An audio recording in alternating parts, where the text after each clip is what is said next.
Hi mga Suki! I'm Star, 26 years old, tindera ng Paranaque. Come and join me sa aking skin routine tuwing tanghali. Dahil nga mostly nasa labas, naging habit ko na yung mag-retouch ng sunscreen tuwing tanghali o kaya pag wala nang masyadong tao. Yung ginagamit ko nga pala is yung Bella Sun Expert Tinted Sunscreen SPF 50 PA++++. Meron siyang Tone Adopt Technology na mag-a-adjust sa color ng skin mo.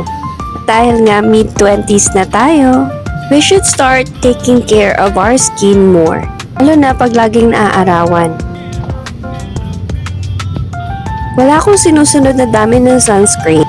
I just make sure na covered yung whole face ko, pati na rin yung leeg. At dahil nga buy one take one ko siya nabili, siguradong sigurado ako na hindi ako mauubusan.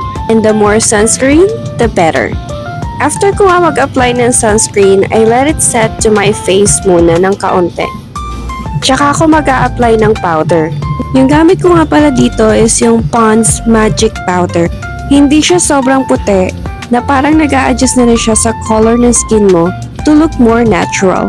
I'll be using my super mamahaling lip tint. Dati 20 pesos lang to, ngayon 29 pesos na. But all worth it.